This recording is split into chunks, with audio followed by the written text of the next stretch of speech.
जंगें सिर्फ हथियारों से नहीं लड़ी जाती।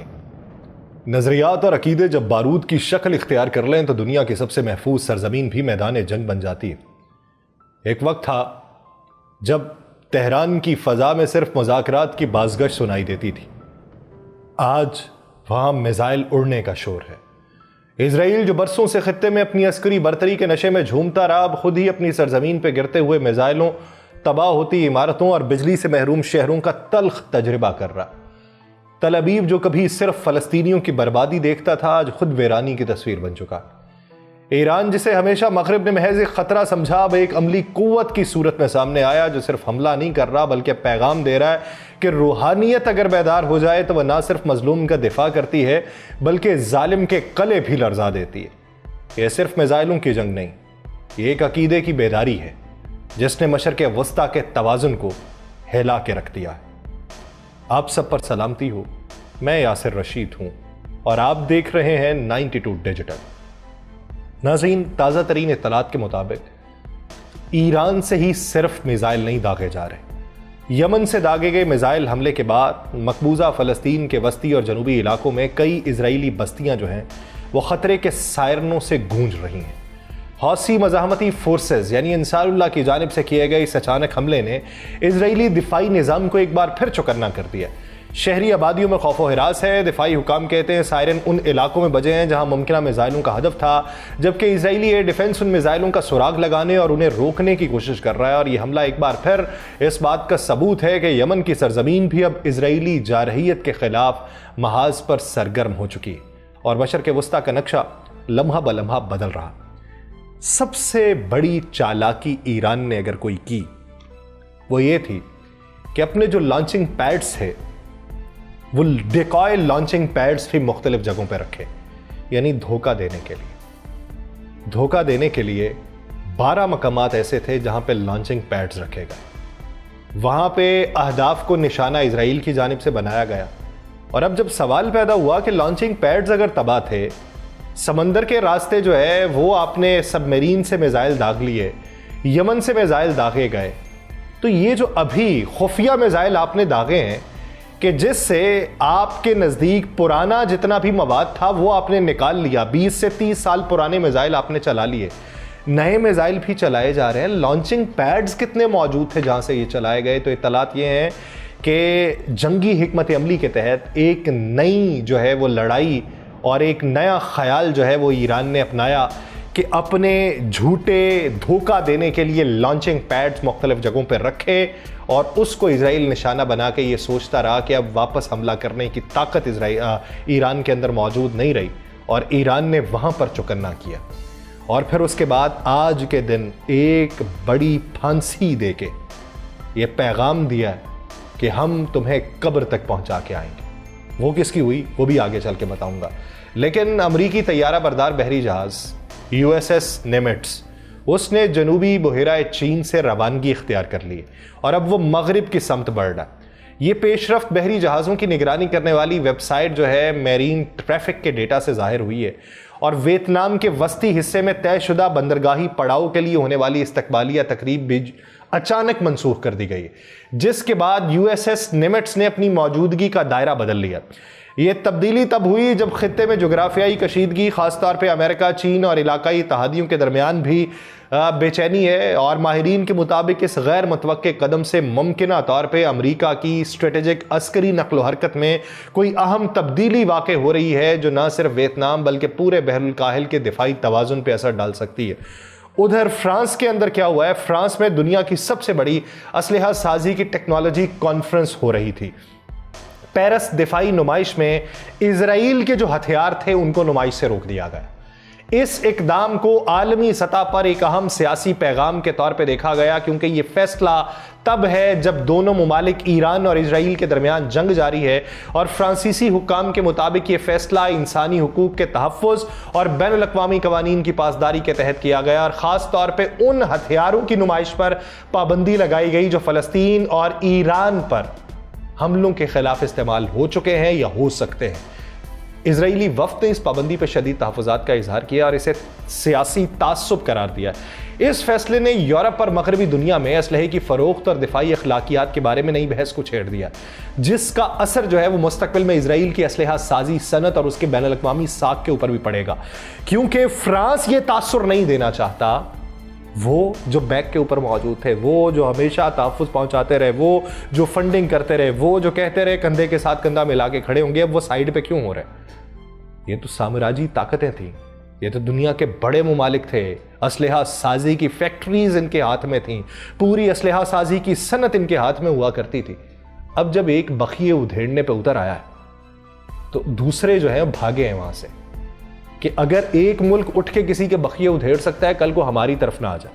और ये पैगाम उनकी तरफ से दिया गया कि हम आपके जो तैयारे हैं या आपका जो असलहा है या आपका जो बारूद है या आपका जो मिसाइल है, हम उसे नुमाइश में नहीं रख सकते। दूसरी तरफ ईरान की वजारत खारजा के तर्जुमान इस्माइल बकाई का कहना है कि ईरानी पार्लियामान एक ऐसा बिल तैयार कर रही है जिसके तहत ईरान जौहरी हथियारों के फैलाव की रोकथाम से मुतल्लिक मुआहिदा treaty on the non proliferation of nuclear weapons यानी NPT छोड़ने का इरादा रखता है। ईरान और इजराइल के दरमियान कशीदगी शदीद है और ईरान पे बार बार जब यह इल्ज़ाम लगाया गया कि वो अपने जौहरी प्रोग्राम को फौजी मकासद के लिए इस्तेमाल कर सकता है, जिसकी ईरान तवील अरसे से तरदीद करता आया है, तो उसने कहा कि अगर उसके अंदर रह के भी इतनी पाबंदियों का सामना करना है तो फिर निकल के कर लो। ईरानी हुकाम के मुताबिक यह बिल उन गैर मुनसिफाना दबाव और दोहरी पॉलिसीज़ के रद्द-ए-अमल में है जो मगरबी ताकतें खुसूसन अमरीका और उसके इत्तहादी ईरान पर मुसल्लत कर रहे हैं। अगर ईरान वाकई NPT मुआहिदे से अलहदगी इख्तियार करता है तो ये एक गैर मामूली सिफारती तब्दीली होगी, क्योंकि इस मुआहिदे के तहत ईरान ने जौहरी हथियार न बनाने का अहद कर रखा है और बैनुल अक़वामी जौहरी तवानाई एजेंसी की निगरानी में अपना जौहरी प्रोग्राम जारी रखा हुआ है। इस बिल के पार्लियामान से मंजूर होने की सूरत में ईरान बैनुल अक़वामी बरादरी को यह इशारा देगा कि वह अपने जौहरी रास्ते पर मुकम्मल खुद मुख्तारी का ख़्वाह है और मुस्तकबिल में किसी भी मुआहिदे या पाबंदी को खातिर में ना लाने का इंदिया दे रहा है। इस पेशरफ्त से अब बेचैनी मजीद बढ़ेगी, जो अभी तक नहीं बढ़ सकी, या अभी तक उन्हें लग रहा है कि इजराइल पलट के वार कर देगा, कोई नहीं जवाब ले लेगा, लेकिन इस अमल से अब बेचैनी मजीद बढ़ती हुई दिखाई दे रही है। दूसरी तरफ ईरानी हमलों ने वस्ती इजराइल के पार ग्रिड को शदीद नुकसान पहुंचाया। इजराइल इलेक्ट्रिक कॉरपोरेशन के मुताबिक मकामी ग्रिड के मुख्तलिफ हिस्से मिसाइल हमलों की जद में आए हैं, जिससे बड़े पैमाने पर बिजली की फराहमी मुअत्तल हुई है और हिफाजती खतरात भी पैदा हो चुके हैं। हुकाम ये मान रहे हैं कि ग्रिड को पहुंचने वाले नुकसान के बायस खुली तारें, तबाशुदा तनसीबात शहरियों के लिए करंट लगने जैसे मौलिक खदशात पैदा कर रही हैं और इंजीनियरिंग टीम्स जो है वो तेजी से इन खतरात को कम करने की कोशिश कर रही हैं। और इस वक्त दर्जनों इंजीनियर्स, रेस्क्यू टीमें मरकजी इजराइल के मुतअद्दिद इलाकों में बिजली की बहाली पर काम कर रही है। बुनियादी इंफ्रास्ट्रक्चर जो है वो भी तबाह हो चुका है, उसकी मरम्मत और सिस्टम को दोबारा फाल करने में वो कहते हैं कि हमें कई दिन लग सकते हैं। ये ब्लैकआउट इजराइल की तवानाई के निज़ाम के ऊपर एक कारी ज़र्ब के तौर पर देखा जा रहा है, खास तौर पे एक ऐसे वक्त में जब मुल्क शदीद सिक्योरिटी बहरान से दो चार है। तल अबीब से मौसूल होने वाली वीडियोस में हमें यह देखने को मिलता है कि बड़े बड़े कॉम्प्लेक्स जमीन बोस हुए हैं। धमाके की शिद्दत इतनी ज्यादा थी कि इमारत के मलबे के टुकड़े दूर दूर तक बिखरे, करीबी इमारतों की खिड़कियां दीवारें लरज उठी। वीडियोस के अंदर यह देखने को मिलता है कि पहले एक जोरदार धमाका होता है जिसके फौरन बाद इमारत चंद सेकंड्स में जमीन पर गिरती है और ऐनी शाहिदीन के मुताबिक हमला इस कदर अचानक था कि लोग संभलने का मौका भी ना पा सके। इमदादी टीम्स मलबे में फंसे अफराद को निकालने की कोशिश कर रही हैं। यह हमला मौजूदा जंग में जो है वो हमले की संगीनी को जाहिर करता है। अब जाके उन्हें यह मालूम पड़ रहा होगा कि तल अबीब जो है वो अब गजा से भी बदतर मंजर पेश कर रहा है। अगर हालात इसी तरह चलते रहे तो मुमकिन है कि इजरायली बाशिंदे खुद पनाह के लिए गजा की जानिब भागने पर मजबूर हो जाए। शहर की गलियों में मलबे के ढेर हैं, सायरन की चीखें, अफरा तफरी है, बार बार होने वाले धमाके अब मामूल भी बन चुके हैं। अब जो मौत का साया मंडला रहा है, यहां पर तो पता चलता होगा कि उन लोगों का क्या हाल होता होगा जो मौत के साए के अंदर जिंदगी गुजारते रहे, जिनके ऊपर आपने जहन्नुम मुसल्लत की। ये वही तल अबीब है जहां कभी लोग खुद को महफूज समझते थे, मगर आज उसी शहर के मकीनों को समझ आ रही है कि जंग जब दरवाजे पर आ जाए तो दिफाई निज़ाम भी सिर्फ फरेब बन के रह जाता है। यह जुमला तंज नहीं है, बल्कि मौजूदा हकीकत का वो तल्ख अक्स है जो आलमी ज़मीर के लिए लम्हा फिक्रिया होना चाहिए। ईरान ने इजराइल के नेवातम एयरबेस पे बमबारी की है, वही नेवातम बेस जैसे दुनिया का सबसे महफूज तरीन एयरबेस कहा जाता था, अब मुकम्मल तौर पर नाकारा है। ये हमला न सिर्फ इजराइल की अस्करी सलाहियतों पर कारी ज़बर है बल्कि उसकी स्टेट ऑफ द आर्ट दिफाई निज़ाम के लिए खुला चैलेंज है। नेवातम बेस जो इजरायली फजाइया की रीढ़ की हड्डी समझा जाता था अब मलबे का ढेर है। और ये वाक़या इस अमर की निशानदेही करता है कि ईरान की फौजी हिकमत अमली अब सिर्फ जवाबी वार तक महदूद नहीं बल्कि वो इजराइल की अस्करी असास को जड़ से हिला देने की सलाहियत हासिल कर चुका है। उसके साथ ही आलमी सतह पर यह सवाल भी शिद्दत से उभर रहा है कि क्या मशरक़ वुस्ता नई जंगी तारीखें लिखने जा रहा है। दूसरी तरफ ईरान ने और बड़ा क्या काम किया।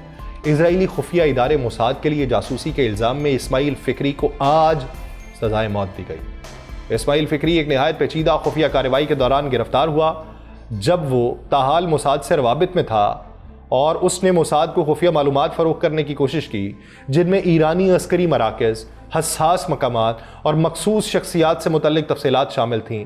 और तहकीकात में ये बात भी सामने आई कि फ़िक्री जो है वो मोसाद के 2 खुफिया हैंडलर्स के साथ मुसलसल राबिते में था जिन्होंने उसे हिदायत दी कि वो एक महफूज मवासलाती निज़ाम कायम करे, डिजिटल करेंसी वॉलेट के ज़रिए अदायगी वसूल करने का बंदोबस्त करे।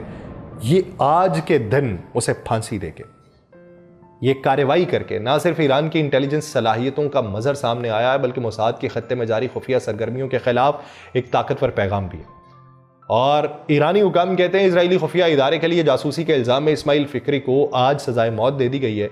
वो एक नहायत पेचीदा खुफिया कार्रवाई के दौरान गिरफ्तार हुआ था जब वो मोसाद से रवाबित के अंदर था। उसने मोसाद को खुफिया मालूमात फ़रोग़ करने की कोशिश की, मखसूस शख्सियात से मुतल्लिक तफसीलात उसमें शामिल थीं और ये सारा कुछ जो उसके साथ चल रहा था उस सारे का इल्म भी मौजूद था।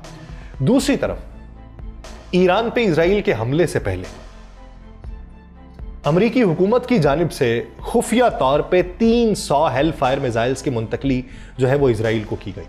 ये इस बात का वाज़ेह इशारा है कि इजराइल ने हमले मनसूबाबंदी के तहत और मुमकिना अमरीकी आशीर्वाद से किए। और 2 आला अमरीकी हुकाम ने ये बात बताई है कि ये मिसाइल इजराइल को ऐन उसी वक्त फराहम किए गए जब उसकी जानिब से ईरान पे हमले की तैयारी की जा रही थी। यह असलहा खुफिया तौर पे मुंतकिल हुआ। इस हवाले से किसी भी सतह पर रस्मी तौर पे कोई इतला या दस्तावेजात मंजर आम पे नहीं थी। और हेल फायर मिसाइल अपनी नौइयत में इंतहाई जदीद और मोहलिक हैं। ये लेज़र गाइडेड मिसाइल्स हैं जो हवा से ज़मीन पर नहायत दुरुस्तगी से हदफ को निशाना बनाते हैं। ये आम बमबारी के बरअक्स मखसूस मकामात, तनसीबात या अफराद को इंतहाई वक्त के साथ तबाह करने के लिए इस्तेमाल किया जाता है। और इजराइल ने मिसाइल गालिबन ईरान की हसास जौहरी तनसीबात या कमांड एंड कंट्रोल मराकज़ को निशाना बनाने के लिए हासिल किए। इस तरसील का वक्त और तरीक़ाकार इस अमर की गमाज़ी करता है कि इजराइल के हमले के फौरी या रद्द अमल पर मबनी कार्रवाई नहीं थी बल्कि मुकम्मल तैयारी, इंटेलिजेंस ताउन के ऊपर ये सारी चीज़ें थीं। अब उसके जवाब में ईरान क्या कर रहा है? ईरान ने कहा हमने अपने नए बनाए हुए जो मिसाइल हैं वो आज इस्तेमाल किए। तो अभी हमारे पास 2000 से ज़ायद का ज़ख़ीरा है। ये 2000 से ज़ायद का ज़ख़ीरा जो कहा जा रहा है ये दिफाई तज्ज़ियाकारों की तरफ से कहा जा रहा है। मुमकिनात में से है कि ज़ख़ीरा उससे ज़्यादा भी। देखिए अंजाम क्या होता। मुझे दीजिए इजाज़त। अल्लाह ने के बाद।